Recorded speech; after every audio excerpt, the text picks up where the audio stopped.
Oke, anak-anak semuanya kita lanjut dari interpretasi sebuah eh, eh, citra atau yang kita pelajari di sini adalah penginderaan jauh. Kita awali dari definisi terlebih dahulu. Bahwa definisi dari penginderaan jauh bisa kita lihat di teks yang berjalan ini, ilmu dan seni untuk memperoleh informasi tanpa perlu kontak langsung dengan objek atau daerah yang dikaji. Nah, itu definisi dari penginderaan jauh. Contoh hasil dari penginderaan jauh ini, nah citra yang disebut dengan film. Kalau dulu orang bilang klise. Nah, ini citra ya. Itu contohnya. Ini contoh pertama, ini contoh kedua. Objeknya sama, cuman waktunya yang berbeda pada saat pemotretnya. Kalau ini ada kata istilah sebelum proses tsunami, ini setelah proses tsunami, seperti itu. Jadi objek hasil pencitraannya berbeda. Nah, kemudian kita lanjut bagaimana? Oke, anak-anak, kita mulai lagi dari sini bahwa penginderaan jauh. Bagaimana sistemnya? Nah, anak-anak bisa perhatikan di sini. Ini satelit yang sudah diorbitkan di angkasa sana. Kemudian dipasang sebuah kamera. Di sini ada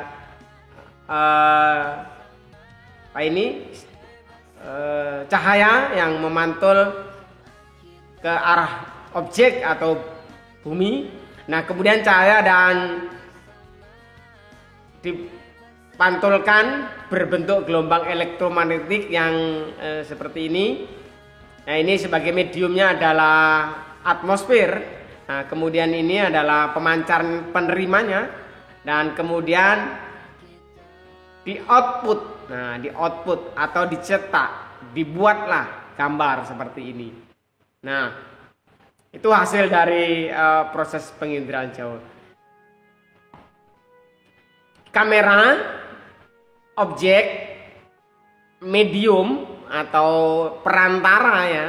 Kemudian ini adalah pemancar penerima, kemudian dipantulkan untuk dibuat gambar. Ini sistem dari proses penginderaan jauh. Gambar lain ini bisa berupa bentuk foto. Nah, atau peta ya, tapi yang berbentuk foto seperti ini. Ini kita ambil contoh peta biasa ya, karena memang keterbatasan. Kemudian ini yang di sana ada peta dunia. Nah, seperti itu yang ini. Nah, kemudian kita ambil contoh lagi peta yang lain. Saya yakin dan percaya anak-anak paham dengan daerah peta ini atau peta foto inilah yang itu kira-kira berkaitan dengan sistem dari penginderaan jauh. Untuk lebih detail kita bisa lihat slide berikutnya. Nah, ini bagaimana sistem kerja dari proses penginderaan jauh bisa kita lihat di sini. Satelit mengorbit pada garis orbitnya yang sudah ditentukan, nah, seperti ini, sambil mengambil atau menjepret atau menggambar ya, menggambar. Nah, ini gambar yang diambil, kemudian dipantulkan melalui gelombang elektromagnetik. Gelombang elektromagnetiknya dipantulkan, kemudian diterima oleh pemancar penerima ya, ini pemancar penerimanya. Kemudian dari sini di output atau dicetak, dikeluarkan dalam bentuk citra. Nah, citranya seperti ini citranya. Nah, ini citranya. Citra itu bisa dilihat dalam bentuk 3 dimensi menggunakan stereoskop. Nah, bisa dilihat ini stereoskop. Ini gambar stereoskopnya. Ini citranya. Nah, kita ambil lagi contoh citra lain. Nah, seperti ini. Jadi yang digambar itu bisa satu daerah, bisa satu kabupaten, bisa satu provinsi, bahkan mungkin bisa satu dunia. Tapi kita ambil satu pulau ini. Ini satu pulau. Nah, seperti ini. Nah, satu kawasan daerah perkotaan misalnya seperti ini. Jadi ini yang digambar atau dipotret dalam proses penginderaan jauh tersebut. Kita ambil contoh lagi, banyak contoh dari citra penginderaan jauh yang sudah kita dapat. Ya. Ini contoh-contoh lain dari hasil penginderaan jauh.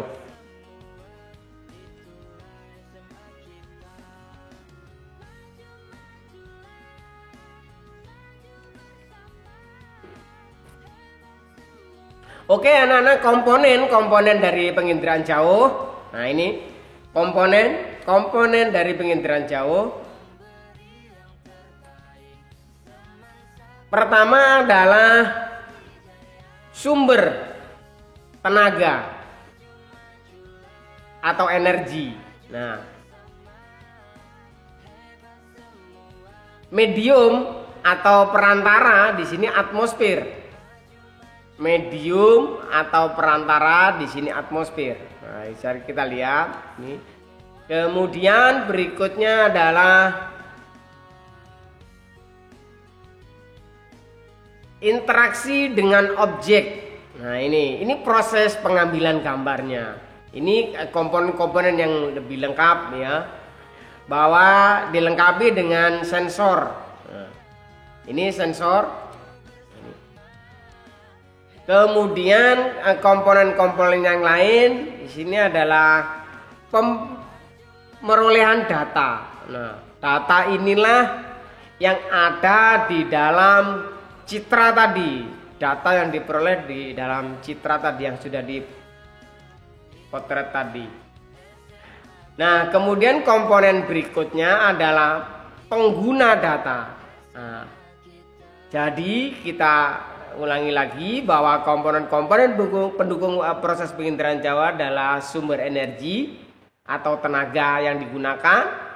Nah, kemudian ini medium, atmosfer, kemudian komunikasi, interaksi dengan objek, sensor, ini kamera. Nah, kemudian perolehan data dan pengguna data. Next, kita lanjut. Unsur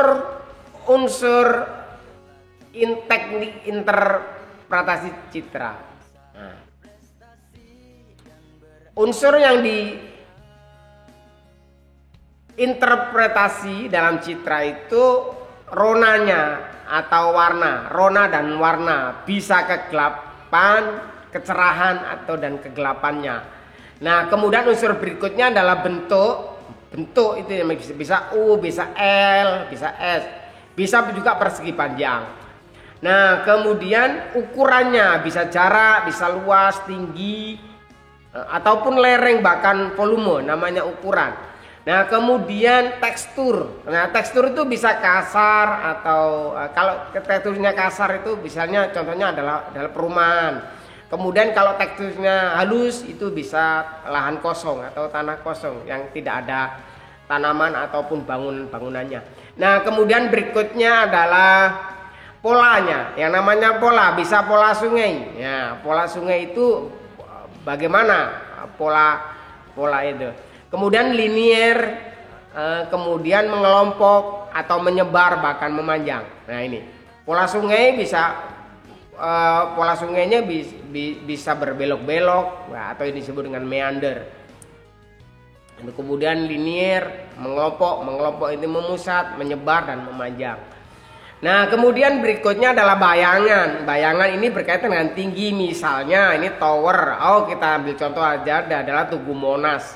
Nah, kalau Tugu Monas itu memiliki bayangan jika arah matahari bergerak arah ke berlawanan dengan dia, dengan towernya atau dengan Tugu Monasnya itu, sehingga menghasilkan bayangan ada berdasarkan tinggi rendahnya. Ini. lereng juga demikian. Nah, kemudian situsnya. Nah, litus ini letak ya. Situs ini letak atau lokasi atau kawasan bahkan area. Kemudian adalah asosiasinya, kedekatannya ya. Ya, kalau dipotret dalam dekat ya atau dengan jarak jauh mungkin asosiasinya. Contoh misalnya sawah dan dengan sungai gitu. Itu kalau tingkat kedekatannya. Kalau sungai dengan sawah ini berarti daerah ini adalah daerah aliran sungai atau yang sering disebut dengan das seperti itu. Nah, kemudian konvergensi bukti. Kita lanjut anak-anak semuanya, kita lanjut setelah kita interpretasi citra. Nah, kita lanjutkan di slide berikutnya adalah teknik ya. Teknik interpretasi citra. Nah, bagaimana teknik interpretasi citra itu? Yang pertama bisa dilakukan dengan proses deteksi. Nah, ini. Kemudian teknik yang kedua adalah identifikasi. Nah, yang namanya identifikasi kita cari ciri-cirinya. Nah, ciri baik ciri spektral, ciri spasial dan ciri temporalnya, waktu. Nah, kemudian ciri berikutnya adalah analisis. Nah, teknik berikutnya adalah analisis. Analisis ini bisa kita kelompokkan. Nah, kemudian kelompokkan berdasarkan apa? Berdasarkan karakteristiknya. Itu berkaitan teknik yang ketiga. Kemudian teknik yang keempat, klasifikasi. Nah, setelah kita mengadakan proses deteksi, identifikasi dan analisis, kemudian kita klasifikasikan. Ya, kita simpulkan, kita hipotesis, kemudian kita mendeskripsikan, kemudian setelah itu kita interpretasikan. Salah satu contohnya setelah kita deteksi, identifikasi, analisis, klasifikasi. Nah, kita keluarkan apa yang tampak dalam citra penginderaan jauh itu. Misalnya kawasan das, daerah aliran sungai. Berarti di situ ada sungai, ada daerah-daerah yang ada di sekitarnya. Nah, itu disebut dengan daerah das. Kita lanjut ke slide berikutnya. Nah, slide berikutnya adalah pemanfaatan dari penginderaan jauh. Pemanfaatan penginderaan jauh. Ini pemanfaatan penginderaan jauh. Yang pertama di bidang kelautan. Bidang kelautan, apa manfaat dari proses penginderaan jauh di bidang kelautan? Yang pertama bisa melakukan proses inventarisasi kekayaan laut. Ya, terkenal dengan wilayah Indonesia dengan istilah maritim ya, kelautan. Nah, ini. Kemudian di bidang kelautan yang lain adalah untuk mengamati bagaimana proses terjadinya pasang surut di laut, terlebih untuk mengamati gelombang laut ya. Kategorinya itu pasangnya tinggi atau rendah dan seterusnya dan sebagainya. Pengamatan tentang pasang surut laut. Nah, ini pasang surut laut. Nah, kemudian manfaat yang ketiga adalah pemantauan abrasi dan sedimentasi di daerah kawasan bibir pantai. Jadi pemantauan abrasi, pengikisan ya, pengikisan atau sedimentasi di daerah bibir pantai. Bagaimana proses abrasi yang dilakukan oleh benturan-benturan ombak yang ada di bibir pantai. Maka ada istilah pantai berarti landai, pantai terjal. Nah, seperti itu. Kemudian berikutnya adalah manfaat di bidang kelautan, berikutnya adalah pengamatan perubahan garis pantai. Nah, perubahan garis pantai atau bibir pantai itu yang tadinya pantainya lengkung atau sekarang pantainya lurus atau sebaliknya. Tadi pantainya berbentuk lurus jadi lengkung. Nah, ini berarti pantai tersebut mengalami proses perubahan.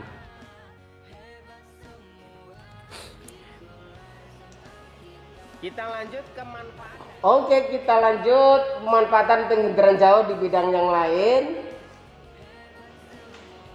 Yaitu yang kedua, pemanfaatan hasil penginderaan jauh bidang yang lain adalah di bidang hidrologi. Nah, kita lihat anak-anak di sini, bidang hidrologi. Masih tetap jadi pemanfaatan penginderaan jauh, jadi lanjutan ya, lanjutan dari penginderaan jauh. Manfaat di bidang hidrologi. Satelit yang digunakan adalah di sini Landsat dan Spot. Nah, ini. Saya ulang biar anak-anak fokus melihat manfaat hasil dari penginderaan jauh ini. Ini tulisan teks yang bergerak ini. Nah, ini bidang hidrologi. Jadi satelitnya adalah Landsat dan Spot. Sedangkan manfaat di bidang hidrologi, nah ini manfaat yang pertama, pengamatan terhadap sumber daya air bersih.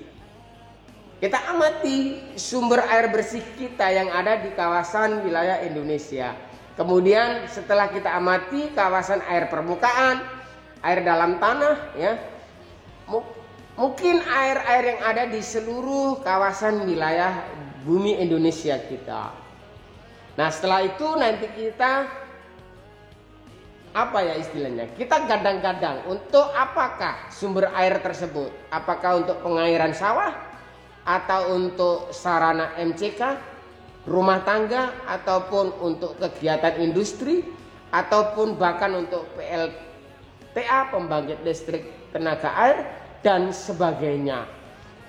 Itu pengamatan dari sumber air bersih kita.